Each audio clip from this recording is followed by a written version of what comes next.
अलंकापुरी पुण्यभूमी पवित्र, तिथे नांदतो ज्ञान राजा सुपात्र.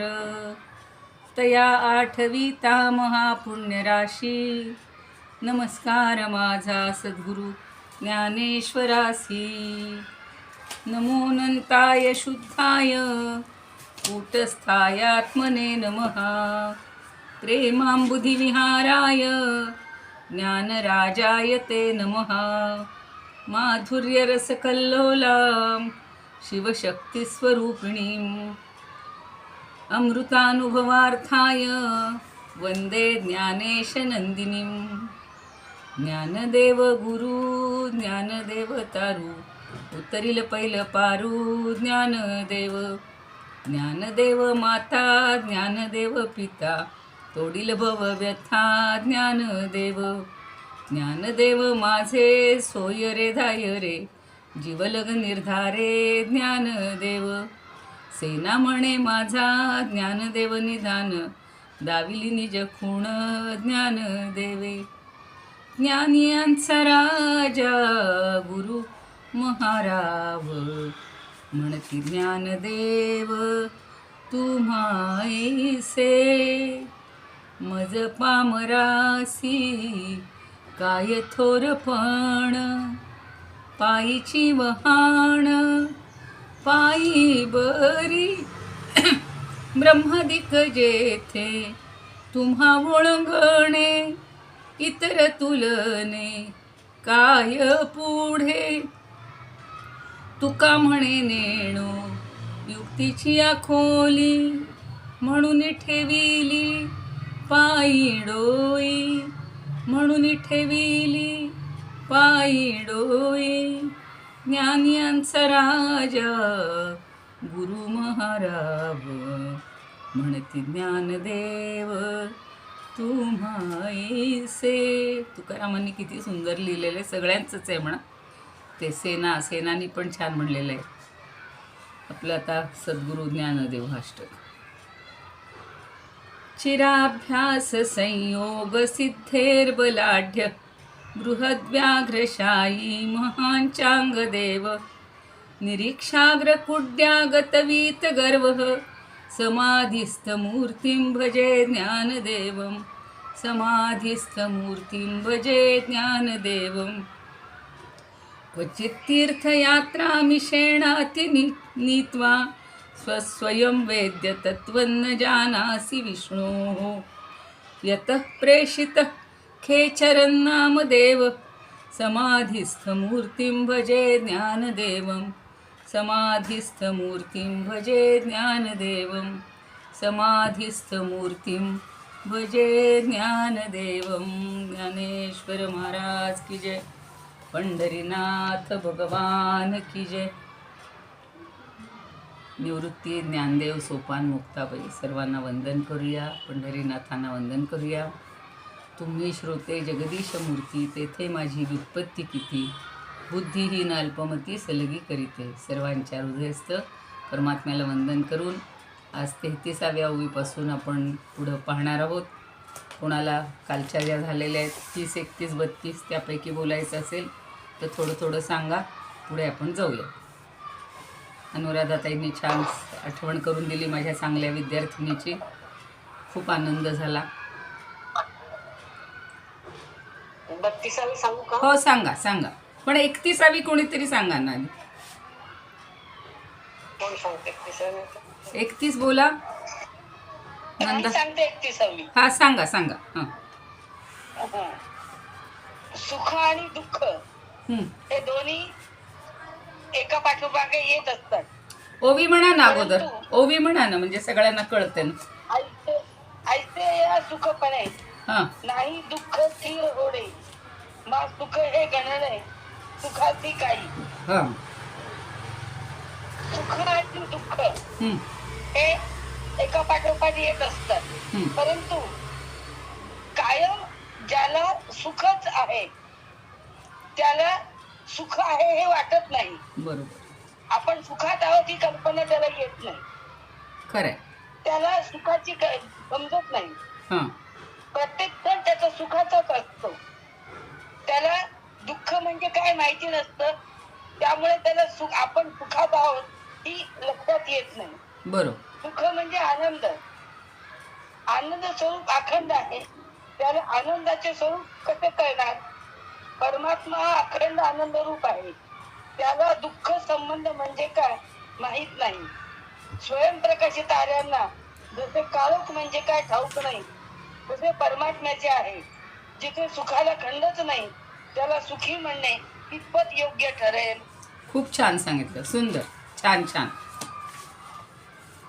ज्याला दुःख आहे त्याला सुख. म्हणून हा बोला, 32 बोला. म्हणून सदसदत्वे गेले, चिदत चिदत्वे मावळले, सुखात सुख झाले काही नाही.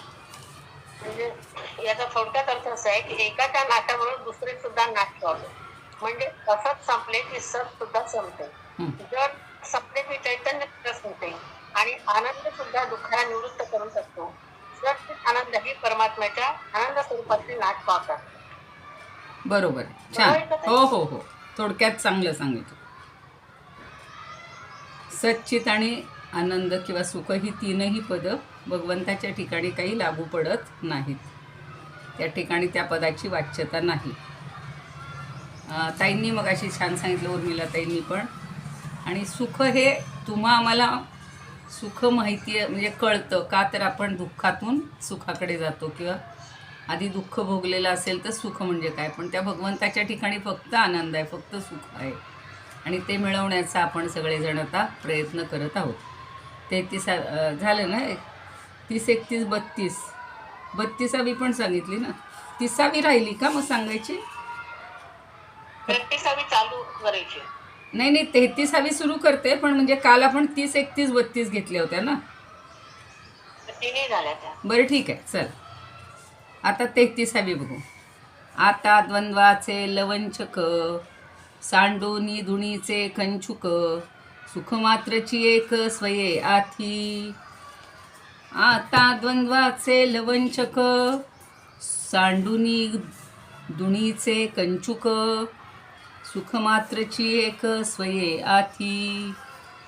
आता छान शब्द वापरलेत बघा, द्वंद्वाचे लवंचक. आता लवंचक म्हणजे द्वंद्व आपल्याला माहिती आहे, दोन जिथं गोष्टी असतात त्याला द्वंद्व म्हटलं जातं. सुख म्हणलं की आलं दुःख, किंवा ज्या गोष्टी, शीत म्हणलं की उष्ण, ह्या सगळ्या परस्पर विरुद्ध दोन गोष्टी असतात, त्याला आपण द्वंद्व म्हणतो. आणि द्वंद्वाचे म्हणजे दोनपणाचे. लवंचक हा शब्द कुठून काढला असेल, खरंच एकदम वेगळा आहे. लवंचक म्हणजे भाग, हे भाग आहेत. आणि दुणीचे, दुणी म्हणजे पुन्हा दुहेरी. कंचुक म्हणजे अंगरखा किंवा प्रावरण. आता तिन्ही शब्दाचे अर्थ समजले आहेत. द्वंद्वाचे लवंचक, सांडुनी दुणीचे कंचुक. काय सांगितलं? दुणी म्हणजे दुहेरी, आणि कंचुक म्हणजे आपल्याला त्याच्यावरूनच स्त्रिया जो हे घालतात मनोवस्त्र, त्याला कंचुकी असा शब्द होता. आणि कंचुक म्हणजे अंगरखा किंवा झगा. पूर्वी संस्कृत नाटकामध्ये एक कांचुकीय नावाचं पात्र असायचं, आणि त्याचा पण असा अंगभर म्हणजे अगदी वरपासून खालपर्यंत घोळदार झगा, हल्लीचे मोठाले काय म्हणतात ना, गाऊन म्हणण्यापेक्षा असे नवनवीन फॅशनचे निघालेले आहेत कपडे मुलींचे, तर तसा तो झगा किंवा कंचुक. आणि दुणीचे म्हणजे दुहेरी, किंवा जे आपण घालतो. आता थंडी असेल तर आपण जरा आतून कव्हर असलेले असे वगैरे कपडे घालतो, तर तसं त्यांनी दुणीचे कंचुक असं म्हटलेलं. आता द्वंद्वाचे लवंचक म्हणजे काय? हा काय? म्हणजे लवंचकचा अर्थ सांगितला ना. हो, लवंचक म्हणजे भाग, भाग भाग. तो एकदम वेगळा शब्द आहे असं सांगितलं ना मी. किंवा मिथ्या प्रचिती असंही त्याला म्हटलेलं आहे त्यांनी. लवंचक म्हणजे लवंचक. आता खरं वंचक शब्द आपल्याला माहिती आहे, पण त्यांनी तो ल का जोडलाय माहिती नाही. लवंचक म्हणजे मिथ्या, खोटी प्रचिती, किंवा त्यांनी भाग असाही अर्थ घेतलेला आहे. आता सच्चित सुख जे आहे, आपण जे काल आत्ता 32 जे तुम्ही सांगितलं की सच्चित आणि सुख हे 3 जे पदं आहेत, ही कशी आहेत? तर द्वंद्वाचे लवंचक आहेत. म्हणजे द्वंद्व ज्या ठिकाणी आहे, ज्या ठिकाणी दोनांचा जेव्हा उल्लेख आहे किंवा 2 गोष्टी जेव्हा आपल्याला जाणवतात, दोनपणाचं ज्ञान होतं, त्या ठिकाणी सांडूनी दुणीचे कौंचुक. आणि मग सांडून म्हणजे ते संपून नष्ट करून, दुणीचे म्हणजे हे पुन्हा दुहेरी, 2 गोष्टी असल्या की त्याला दुहेरी असा शब्द वापरला आहे, किंवा ते कंचुकासाठी दुहेरी हा शब्द वापरलेला आहे. तर कंचुक म्हणजे अंगरखा, हा दुहेरी असेल. तर आता हे द्वंद्व कोणतं आहे बघा. चित अचित, सत असत, सुख दुःख, हे द्वंद्वाचे जे वस्त्र आहे ते टाकून कोणतं घ्यायचं आहे? तर निरुपाधिक सच्चित सुखच स्वतःसिद्ध आहे, असं आपल्याला त्याच्यातनं समजून घ्यायचं आहे की सच्चित सुख आणि त्याच्या विरुद्ध असणारे सगळे असत जड दुःख, ही सगळी द्वंद्व आहेत. ही आत्तापर्यंत प्रतीतीला येत होती किंवा आपल्याला अजूनही येत आहेत.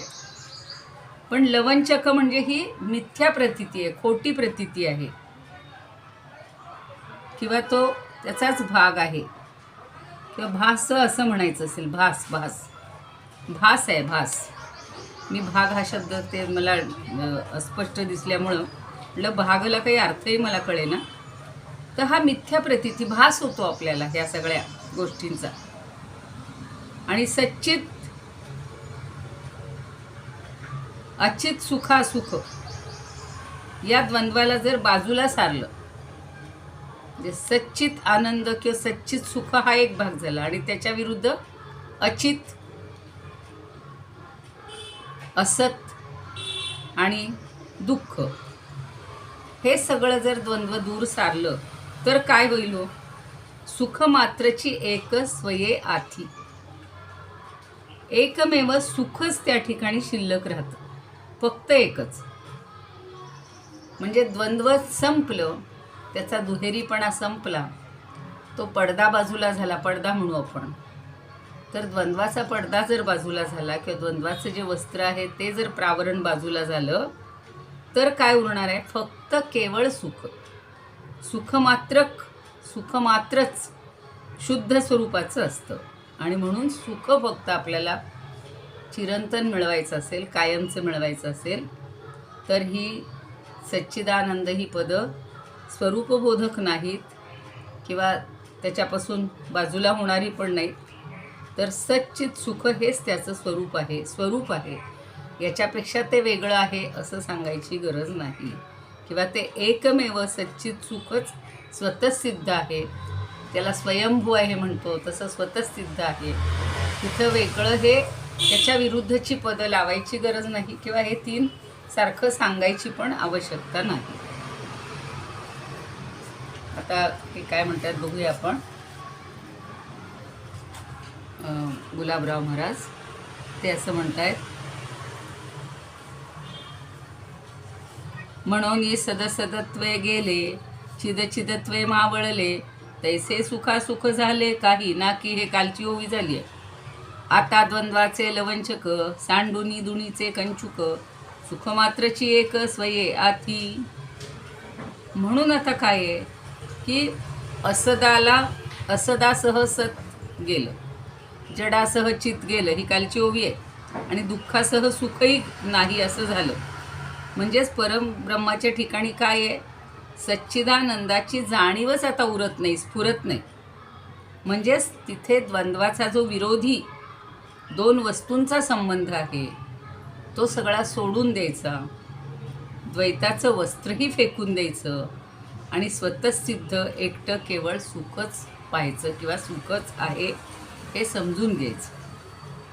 आता अद्वितीय असं हे आत्मस्वरूप आहे, आणि अद्वितीय आत्मस्वरूपाच्या ठिकाणी दुसरी किंवा खोटी कोणतीच वस्तू नाही आहे. तिथं दुसऱ्या विरोधी पदार्थांची अपेक्षा पण नाही आहे, ती मानायचीच नाही दुसरी. म्हणजे सच्च्या विरुद्ध असत, चेतनच्या विरुद्ध जड, हे मानायची गरजच नाही, आणि ते मानताच येणार नाही. म्हणून आत्मस्वरूपाच्या ठिकाणी सुख हे त्याच्या विरोधी असलेल्या दुःखाच्या अपेक्षेनं नाही.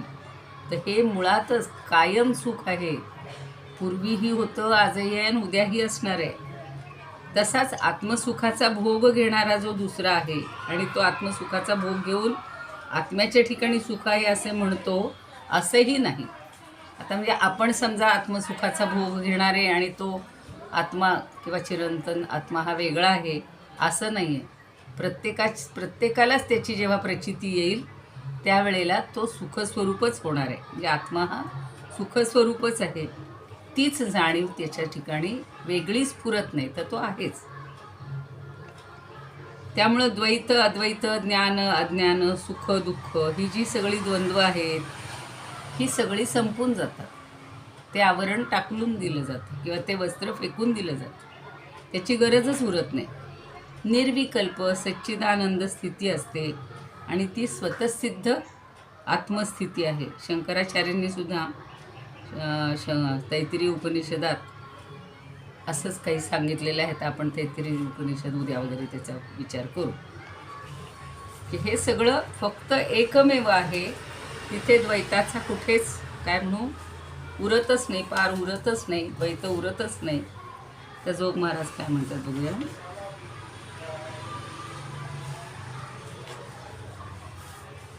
एक मिनिट, यांनी काही वेगळा अर्थ दिलाय का बघू. लवंचक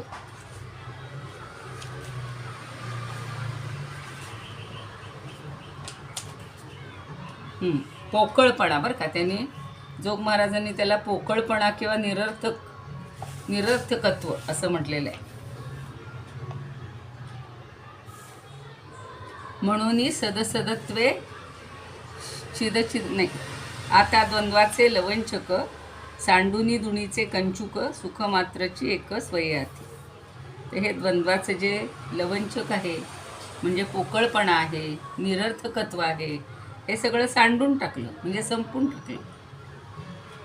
आणि कंचुक सांडून एक सुखमात्राचे स्वयाती. आणि हे द्वंद्व धर्मरूपी किंवा धुणीचं दुहेरी वस्त्र जे आहे ते टाकून दिलं आणि एक सुख मात्र स्वतःसिद्ध उघडं आहे.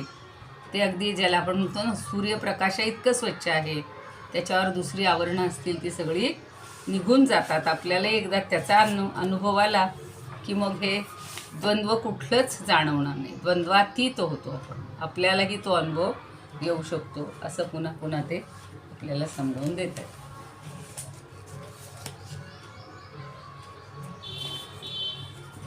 खंदारकर मग वगैरे काय म्हणतात बघूया. साखरे महाराज, खंदारकर.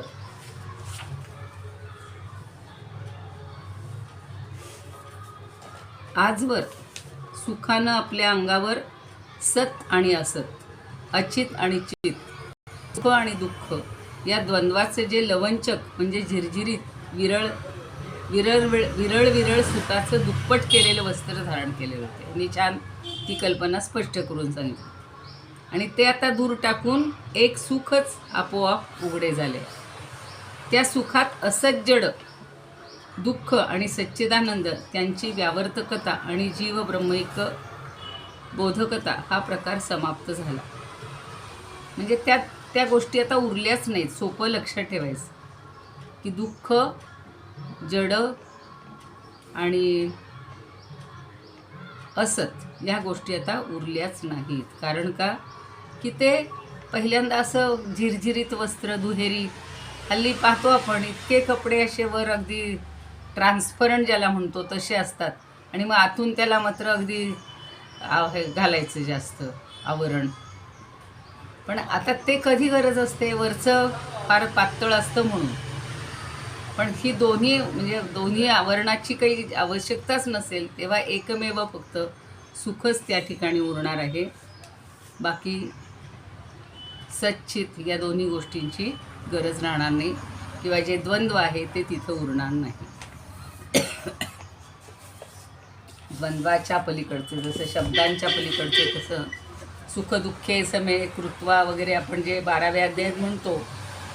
पण समे कृत्वा ही भक्ताच्या ठिकाणी येणारी हळूहळू अनुभूती आहे. पण आधी मात्र आपल्याला सुख आणि दुःख हे वेगळं वाटतं, काही काळ वाटत राहतं. त्यामुळे ते तिथं तसं सुखदुःखे समेकृत्वा म्हटलेलं आहे. ती समान मानायची, पण इथे एकच आहे आणि त्याचाच अनुभव घ्यायचा.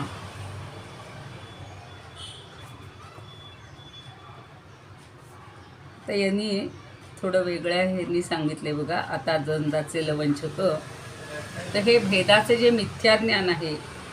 आता भेदाचे मिथ्याज्ञान कशामुळं होतं?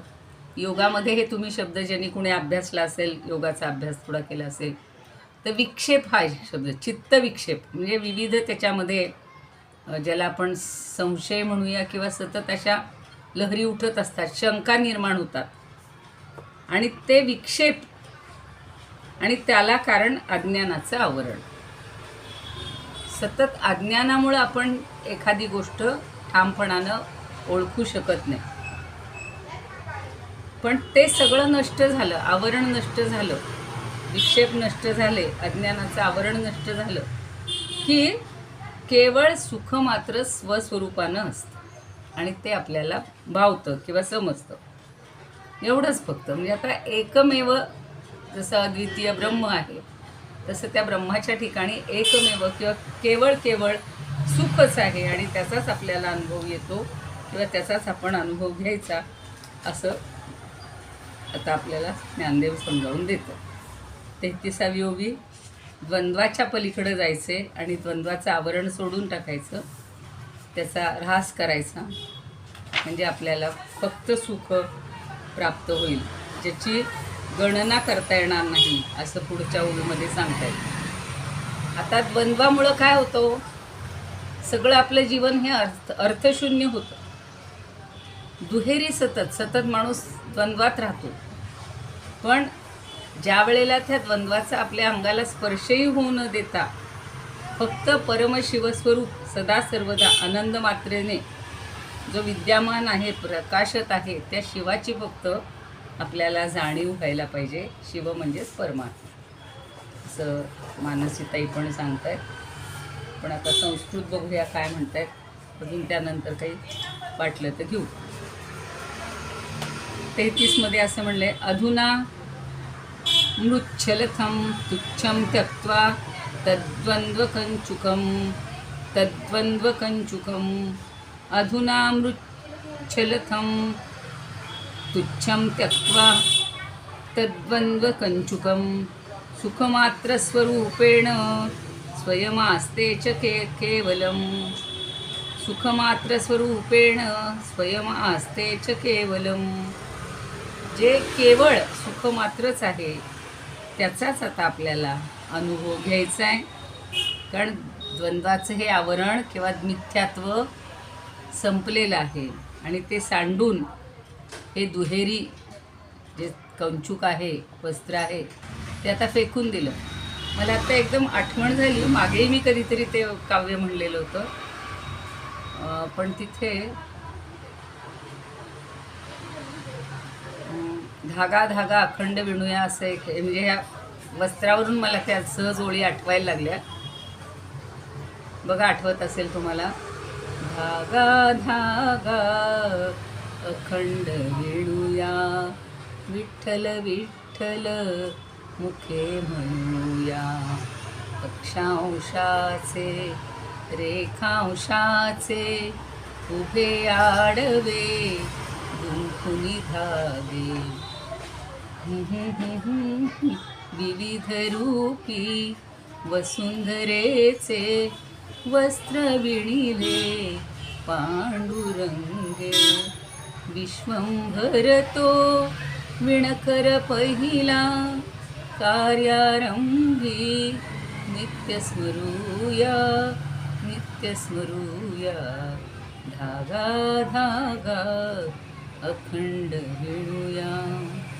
अजून एक कडवं छान आहे, पण मला हे सहज एकदम वस्त्र विणलं हे ते आठवत होतं. आणि इथे दुहेरी वस्त्र म्हणजे द्वंद्वाचं जे वस्त्र आहे ते आपल्याला टाकून द्यायचं आहे आणि एकमात्र केवळ मात्र जे सुख आहे तेवढंच अनुभवायचं, असं इथं सांगताय.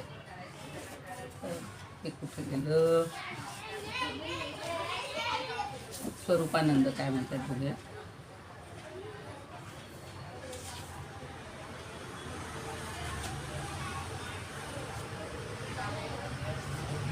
प्रकरण इतकी लागून लागून आहे की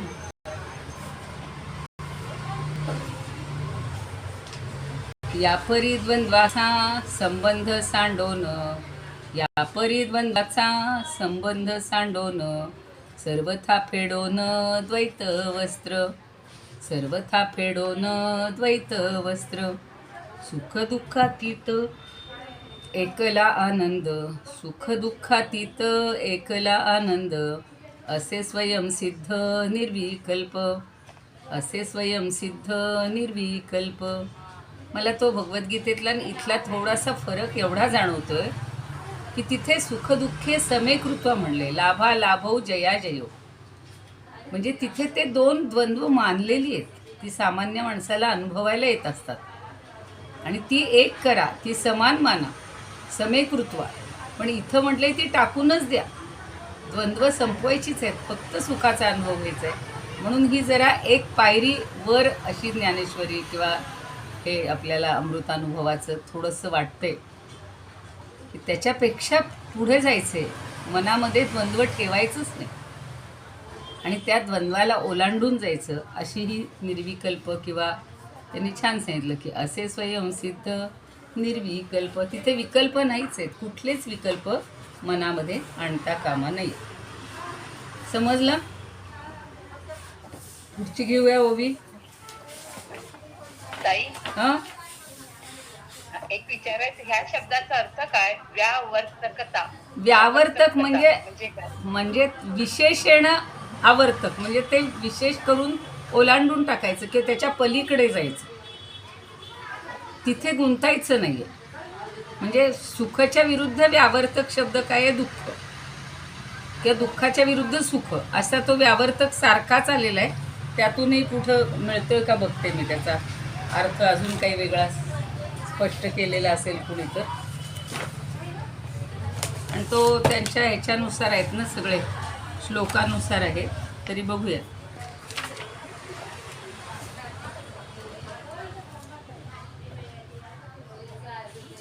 व मध्येच मिळणार. हां, व्यावृत्ती म्हणजे निरास, त्याच्यावरूनच तो व्यावर्तक शब्द. हा लक्षात? निराश करायचा म्हणजे ती गोष्ट सोडून टाकायची, संपवायची, संपून टाकायची. हां हां. आणि व्यावर्तक धर्म म्हणजे ते संपून टाकण्याचाच धर्म आहे. दुःख संपवायचं म्हणजे फक्त सुख ठेवायचं, असंच ते त्याच्या विरुद्ध धर्म असाही अर्थ होतो. हा लक्षात? निराश करायचा. हां, मागे तुम्ही एकदा विचारलं होतं, पण तरी तो पुन्हा पुन्हा येतो. काही शब्द असे पुन्हा पुन्हा आले की जरा मनामध्ये येतं. आता व्यावृत्ती, हो हो, हा नाही, मनामध्ये थोडासा संभ्रम राहतो, त्यामुळं. बरोबर आहे, बरोबर. चला, आता राहील डोक्यात. आता पुढची ओवी बघूया. कुणाला काही नाही ना विचारायचं दुसरं? पाहूया 34वी ओवी बघू. वरी एकपणे गणिजे ते गणिते नसी दुजे, म्हणून हे न गणिजे ऐसे एक. आता बघा, एकच जर असेल तर त्याच्या पुढं काही गणणे म्हणजे मोजणे, मोजमाप करायची गरज आहे का? हो, नाही. आपल्या इथं असंख्य गोष्टी आहेत म्हणून 1 2 3 4 5 100 काय अब्ज काय किती ते संख्या होईल, त्याला लिमिट नाही आहे. पण इथं त्यांनी म्हणलं आहे वरी एकपणे गणिजे, गणिजे म्हणजे मोजावं, ते गणिते नसी दुजे, आणि ते जर मोजायला लागलं तर गणिते नसी दुजे, गणिते नसी म्हणजे मोजमाप करताना दुजे म्हणजे दुसरं नाहीच आहे, तिथे दुजे नाहीच आहे.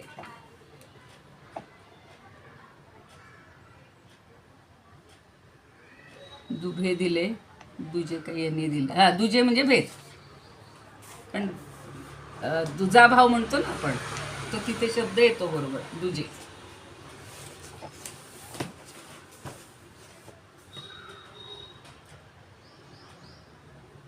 वरी एकपणे गणिजे ते गणिते नसी दुजे, म्हणून हे गणिजे ऐसे एक. म्हणून हे गणिजे, गणिजे म्हणजे ते लक्षात ठेवावं, मोजावं. कसं? गणिते नसी, गणिते नसी म्हणजे मोजणाऱ्यासह, मोजणाऱ्यासह ते मोजायचे. कसं मोजायचे? एक, ते एकच आहे. आपण काय करतो, मोजणारा आपण वेगळा असतो आणि जे मोजमाप करतो ते वेगळं असतं. पण इथं त्यांना असं म्हणायचं आहे की ब्रह्म हे अद्वैत रूप आहे, म्हणजे तिथं दुसरं काही नाही. पण मग असं म्हणणाऱ्यासह ते द्वैताला प्राप्त होतं. म्हणजे ब्रह्म अद्वैत रूप आहे असं गणलं न जाता ते एकरूप आहे. इथं मोजमाप नाही, मोजमाप करणारा दुसरा कोणी नाही आहे हे समजावून द्यायचं आहे त्यांना. गणना करायच्या वेळेला जसं त्या कालिदासाच्या बाबतीत एक शब्द आहे, श्लोक आहे बघा, पुरा कवीनाम गणना प्रसंगे, पुरा कवीनाम गणना प्रसंगे कनिष्ठिकाधिष्ठित कालिदासः, कनिष्ठिकाधिष्ठित कालिदासः अद्यापि तत्तुल्य कवेर भावात, अद्यापि तत्तुल्य कवेर भावात अनामिका सार्थवती बभूव. आता हे वेगळं आहे, संदर्भ वेगळा आहे, पण अर्थ तोच आहे. जेव्हा कवींची गणना करायची होती, पुरा म्हणजे पूर्वी, कवींची गणना करायची होती तेव्हा सुरुवात आपण करंगळीपासून करतो, 1 2 आहे की नाही. तर पहिलं कालिदासाचं नाव आलं, कनिष्ठिकाधिष्ठित कालिदास. या करंगळीवरच कालिदास अधिष्ठित झाला. आणि त्याच्या पुढचा कोण, अद्यापि अजूनसुद्धा तत्तुल्य कवे हे अभावात, त्या कवीची तुलना करण्यासाठी कुणीही सापडत नसल्यामुळं, म्हणजे त्याच्या तोडीचा कवीचा अभाव असल्यामुळं अनामिका सार्थवती बघू. या दुसऱ्या बोटाला अनामिका का म्हणतात, तर दुसऱ्या कवीचं नावच घेता येत नाही. तेच बरोबर इथं सांगायचं बघा, की गणना करणारा दुसरा कोणी जर असता तर हे ब्रह्म, आता आपण जेव्हा ब्रह्मरूप होणार तेव्हा पुन्हा काही गणना करणारा आपण आणि ते ब्रह्म वेगळं असं नाही आहे. तसं कालिदास हा एकमेव श्रेष्ठ कवी आहे की दुसऱ्या कवीचं तिथं नावच घेता येत नाही. त्याचप्रमाणे ब्रह्म हे अद्वैत रूप आहे. आणि मग ब्रह्म अद्वैत रूप आहे तर असं म्हणणाऱ्यासह ते द्वैताला प्राप्त होतं. म्हणून ब्रह्म अद्वैतच आहे, म्हणजे दुसरा म्हणणारा कुणी नाहीच. आणि गणले न जाता ते एकरूपच आहे. जसं कालिदास एकटा आहे तसं ब्रह्म एकच आहे. दुसरं काही गणताच येत नाही, तिथे मोजताच येत नाही, कारण ते एकमेव अद्वितीयच आहे. म्हणून तिथे दुसऱ्या कुणाची गणना होऊ शकत नाही. म्हणून हे गणी जे ऐसे एक, म्हणून ते गणले न जाता एकच आहे. गणी जे काय, तुम्ही काय ब्रह्म अद्वैत रूप आहे हो असं म्हणणार द्वैताला काय, असं म्हणणार द्वैत आहे का बोलणार? नाही, अद्वैत रूपच आहे ब्रह्म.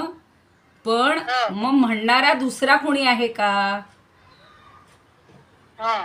दुसरा कोणी म्हणणारा नाही आहे. म्हणजे आपणच जर ब्रह्मरूप झालो तर दुसरे कोणी गणना करायला तिथे उरणार आहे का, नाही उरणार.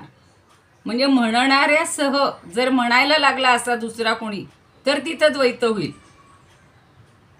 म्हणजे मी एक आहे आणि ब्रह्म एक आहे, म्हणजे मी एक आणि ब्रह्म दुसरं असं म्हणावं लागेल, म्हणजे तिथं द्वैत होईल. पण तसं नाहीच आहे ना, ते ब्रह्म एकच आहे आणि गणणारा आपण वेगळा असूच शकणार नाही. आपली गणना वेगळी करताच येणार नाही किंवा ब्रह्माची गणना वेगळी म्हणून करता येणार नाही.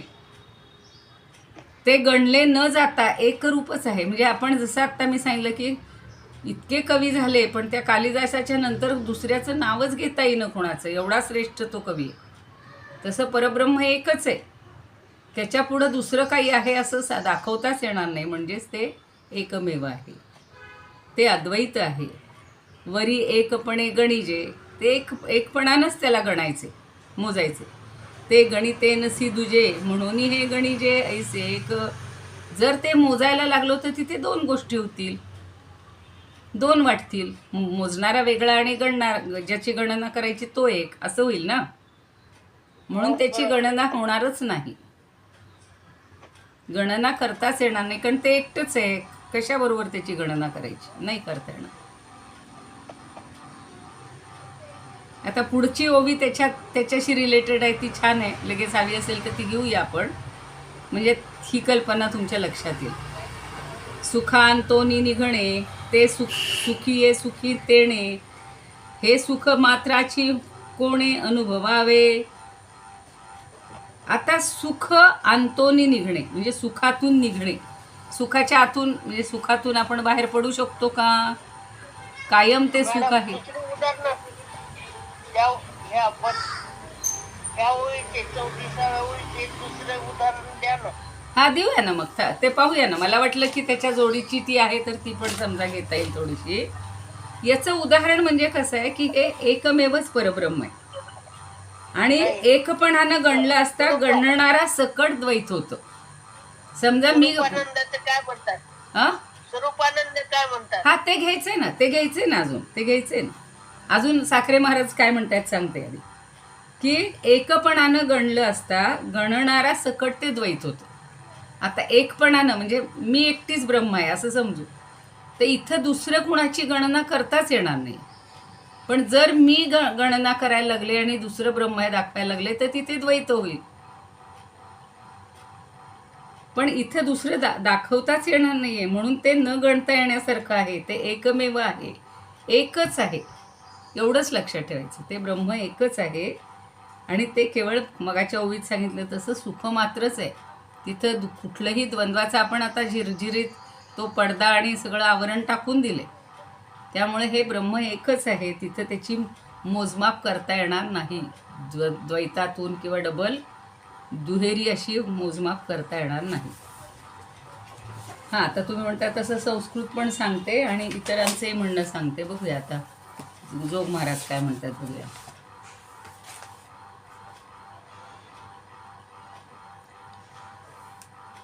वरी एकपणे गणिजे ते गणते नसे न दुजे, म्हणून हे न गणिजे ऐसे कर.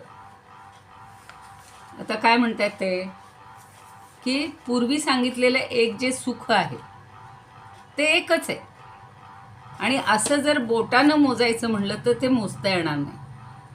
कारण एक सुख आणि दुसरा मोजणारा म्हणजे दोन झाले की नाही.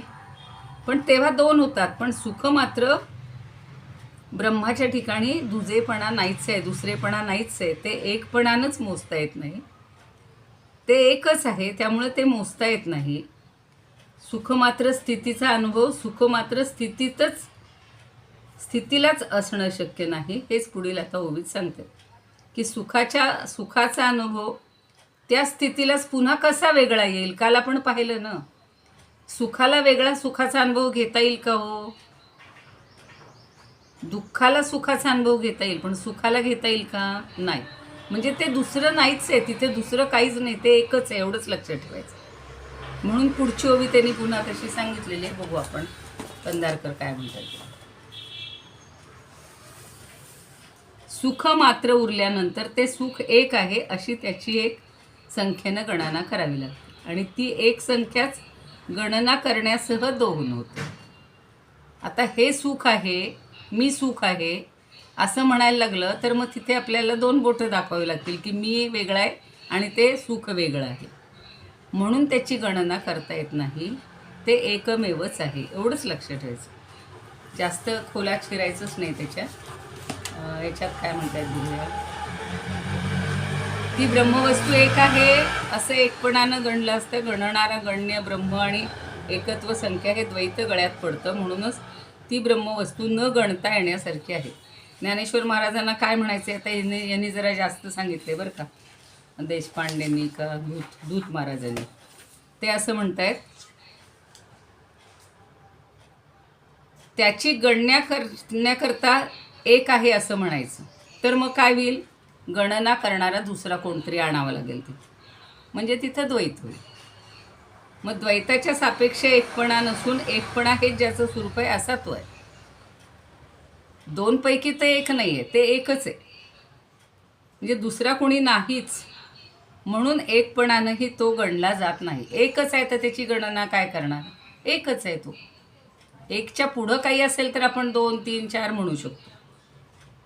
म्हणजे अनेक गोष्टी असतील तर त्याची गणना करता येते. किंवा 4 वस्तू आहेत, घट आहे, पट आहे, अजून काय सुकली आहे, अजून काय हंडा आहे, तर मग तिथे आपल्याला एक घट आहे, दुसरी काय पट आहे, तिसरा काय हंडा आहे, चौथं काय वस्त्र आहे असं आपण म्हणू शकतो. आणि एकत्वानं गणना करता येतं असं फक्त एक आकाश आहे बरं का, असं ते सांगतायत. आणि एकत्वानेही ज्याची गणना करता येत नाही असं फक्त ब्रह्म आहे. कारण त्याला एक आहे हे म्हणणं सुद्धा म्हणजे त्याचं कमीपणा केल्यासारखंच होईल ना. एकच आहे ना, तिथं दोन नाहीच आहे ना, मग कशाला पुन्हा ती गणना करणं म्हणलं की द्वैत आलं किंवा त्याच्या पुढे वेगवेगळ्या संख्या आल्या. कारण गणना करण्याकरता त्याच्या अस्तित्वात दुसरं काहीतरी असावं लागतं. पण आत्ता सांगितलं तसं नानात्वाचा किंवा द्वैताचा निषेध केलेला आहे, म्हणून ते एक आहे असं सुद्धा म्हणू नाही. कारण ते गणना करता येण्यासारखं नाहीच आहे. म्हणजे एकमेव अद्वितीय आपण सारखं म्हणतो, पण सारखं ते पण म्हणायला नको, तो एकटाच आहे. आपण बघा, मुलांना जर एखादंच मूल एखाद्या घरात एकच असेल तर सारखं म्हणतो हा एकटाच आहे, त्याला राग येतो, मग वाईट वाटतं. आणि मग मला कोणी दुसरं नाही म्हणून सगळे असे एकटाच आहे म्हणतात. तसं त्या ब्रह्माला पण एकटाच आहे, एकच आहे हे म्हणायला लागलो तर म्हणजे आपण द्वैत होतो किंवा तिथे दोनची उपमा दिल्यासारखं होतं किंवा दोनची काय म्हणू आपण मोजमाप केल्यासारखं होतं.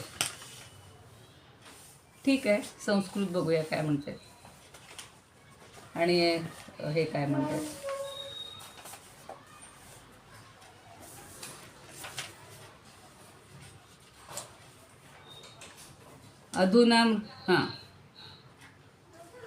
अधुना ते मगाशी वाचलं का, मृच्छलतम तुच्छम त्यक्त्वा तद्वन्द्वकंचुकम झालं नाही का. एकत्वेन तु यद्गण्यं द्वितीयं गणकेन तत् अत एकमगण्यं यत् तदिदं त्वेव मे फलम. म्हणजे एक जेव्हा असं म्हणायचं असेल तेव्हा गणना करणारा दुसरा कोणतरी आहे असं होईल. आणि मग हे एक किंवा हे पहिलं असं म्हणावं लागेल. म्हणून तशी गणना करता येत नाही, ते एकच आहे एवढंच लक्षात ठेवायचं. स्वरूपानंद काय म्हणतात,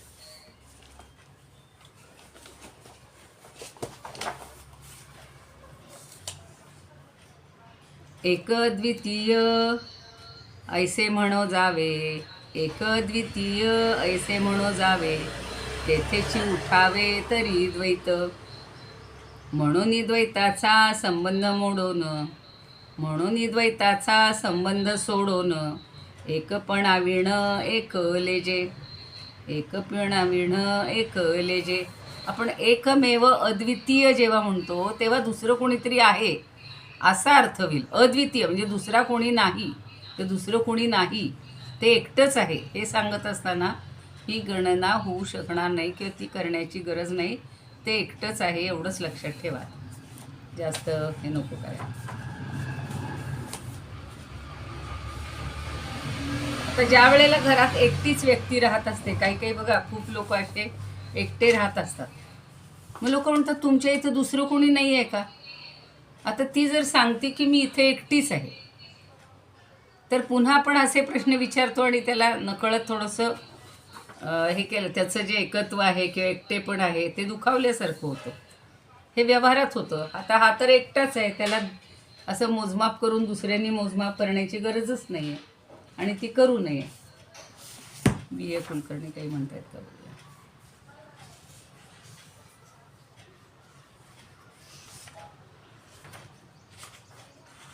हां, एकमेव एकच एक म्हटल्यावर अद्वितीय असे आणखी का म्हणावे. असंख्यात असे विशेषण लावले जाते. असंख्यात ते गाणं आहे ना काहीतरी किंवा प्रार्थनाच, असंख्यात नावे जया देत लोक. असेल माहिती तर बघा पुढचं आहे ओळ काहीतरी.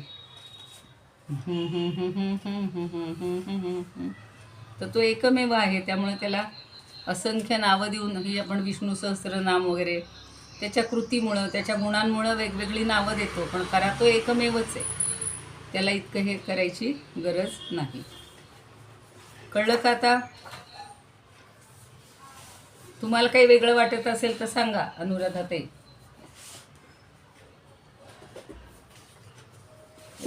वामनराव देशपांड्यांचं जरा सोपं असतं त्यांचं, त्यांनी काही सांगितले.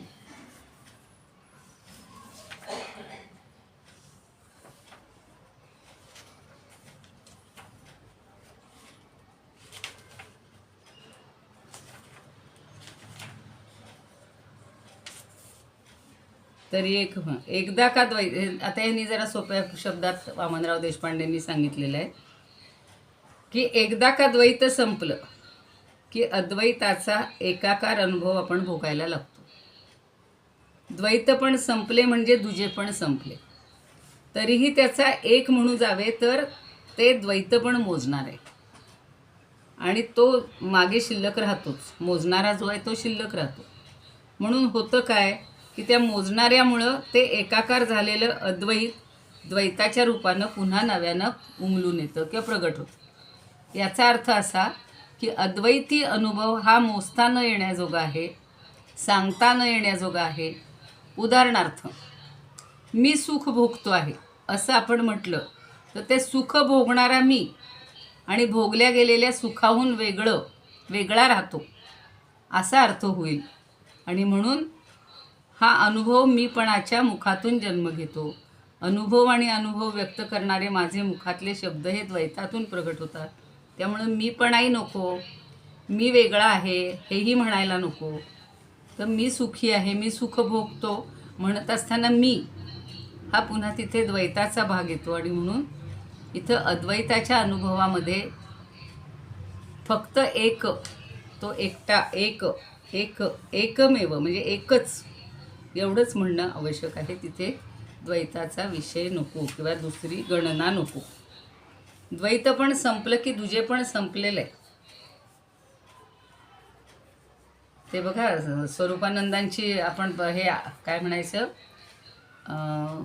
सकाळी सकाळी म्हणतात ती भूपाळी, माझे माझे लोप पाऊ दे, तुझे तुझे उगवू दे, कोणसे मी तो मी सहजपणे कळू दे. तो मी म्हणजे तो परमात्मा म्हणजे मीच आहे, म्हणजे मी आणि त्यात भेद नाही. प्रसन्नतेची प्रभास दोदित झळको वदनावरी, सोहम सोहम मानस गाभारी. आपल्या मनामध्ये फक्त 6 अहम म्हणजे तो मीच आहे. तरी असं तो मी म्हणत असताना पुन्हा द्वंद्व वाटण्याची शक्यता आहे, पण नाही, तो म्हणजेच मी आहे, म्हणजे एकच आहे. एकत्वच फक्त तिथं दाखवायचे. असे द्वंद्वाची सगळी भाषा आता संपून टाकायची, द्वंद्व पूर्ण लयाला जाऊन द्यायचं. हे व्यवहारात आणणं किती, तसं जर म्हणलं तर अवघड आहे. कारण मी तूपणा हा नस आहे. तुम्ही जे काकड आरतीतली ही गाणी फार सुंदर आहे. मी तूपणा हा नस आहे, मी तूपणा हा नस आहे, चित्त ब्रह्मानंदी राहे, चित्त ब्रह्मानंदी राहे. ते नामदेवाचंच आहे. नामदेव म्हणे प्रसाद घ्यावा, नामदेव म्हणे प्रसाद घ्यावा, जन्म मरण चुकवा, जन्म मरण चुकवा. तर हा भेद संपवायचा आहे. तो आणि मी वेगळं नाही, तोही मीच आहे, मी म्हणजेच तो आहे. हा आपल्याला अनुभवायचा आहे. तो जाणतोय की मी सगळ्यामध्ये भरून राहिलेलो आहे, पण आपल्याला तो सगळ्यामध्ये आहे हे अजून कळत नाही, माझ्यामध्ये आहे हेही कळत नाही. आणि म्हणून आपण त्याला शोधत शोधत शोधिसी मानवा रावळी अंतरी, नांदतो देव हा आपुल्या अंतरी. आपल्याच अंतरंगात आहे. मला रोज हे म्हणतात कशाला जायला पाहिजे मंदिरात आपल्या, पण ते जरी असलं तरी आपल्याला व्यवहारामध्ये भक्तीचा एक माध्यम म्हणून आपण भगवंताकडे जातो, देवालयात जातो. जर एकदा एकरूप झालो तर कशाला पुन्हा वेगळा वेगळा देव आणि वेगळी मंदिरं शोधावी पण लागणार नाहीत. पण अजून आपण तिथपर्यंत पोहोचायचे असतो, म्हणून आपण हा रोजचा व्यवहार म्हणूया किंवा रोजच्या दैनंदिन जीवनात भगवंताला अजून वेगळेच मानत असतो. आपण वेगळे आहे असंच म्हणत असतो. ते वेगळे पण संपून दे आणि एकच आहे एवढं लक्षात ठेवा. चला थांबूया. मी तूपणाची झाली बोळवण. हां तेच ना, मिथुपणाची झाली वळवण. एका जनार्दनी श्री दत्त जाणं म्हणजे सगळ्या आरत्यांमध्ये सगळ्यांमध्ये तेच ठसवत आहेत, पण आपण फक्त त्या म्हणतो. त्या प्रत्यक्षात आपल्या आचरणात आणणं आणि तेवढं जाणवणं हे जेव्हा होईल तेव्हा हे सगळं द्वैत संपेल. बरोबर आहे ना. आज गुरुवारच आहे, बरी आठवण केली. मी तूपणाची झाली बोलवण एका जनार्दनी श्री दत्त ध्यान. एकट्या दत्ताचं भक्त म्हणजे एकच भगवंत आहे एवढंच लक्षात ठेवायचं. कुणाला म्हणायची आहे प्रार्थना?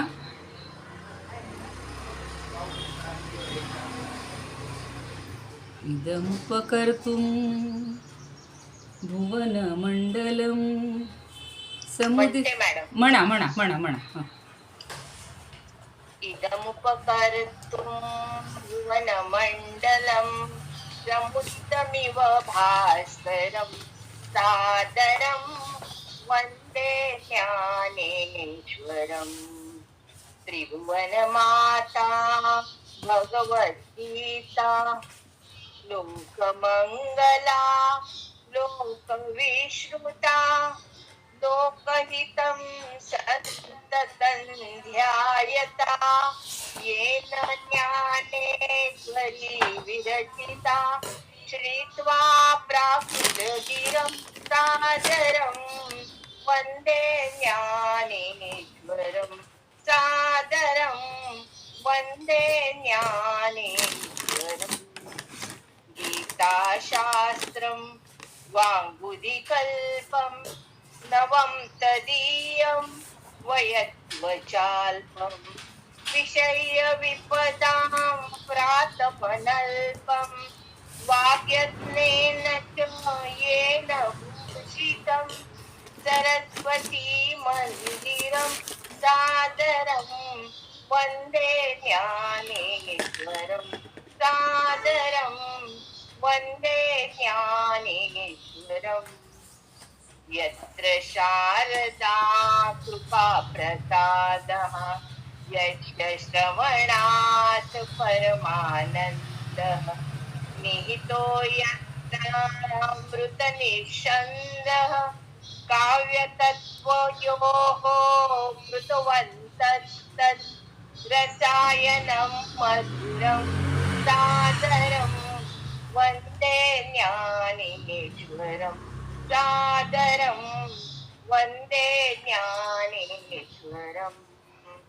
आरती ज्ञानराजा महाकैवल्य तेजा सेवती साधू संत मनुवेदला माझा.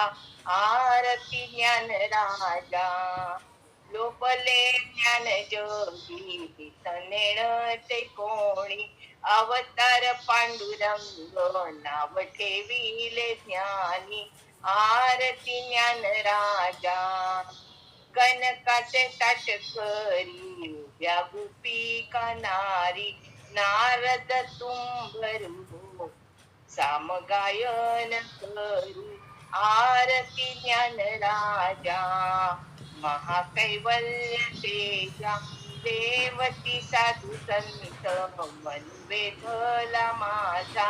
आरती ज्ञानराजा प्रकट भूये विश्वब्रह्मची केले रामा जनार्दनी पायी मस्तक ठेविले.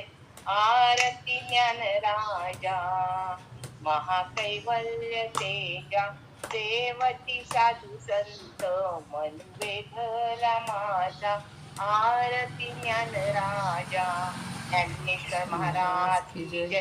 पंढरीनाथ भगवान की जय. जय कृष्ण जय ज्ञानेश्वर. चला ही सेवा सगळ्यांच्या चरणी सादर समर्पण ज्ञानदेवांना पंढरीनाथांना आणि आपल्या सर्वांच्या हृदयस्थ परमात्म्याला. पुन्हा भेटूया उद्याला. आता उद्याच्या त्याच्यात त्यांनी 2 छान दृष्टांत दिलेले आहेत. ते ऐकले किंवा ते वाचले की थोडं अजून क्लिअर होईल, स्वच्छ होईल. काय आहे त्या काल जसं पाहिलं तसं त्या सुखाला दुसरं काही माहितीच नाही आहे. आपल्याला मात्र ही द्वंद्वसारखी असल्यामुळं आपण त्या सुखाची कल्पनाच करू शकत नाही. तिथपर्यंत पोहोचणं हे आपल्या दृष्टीनं अवघड आहे. चला थांबूया.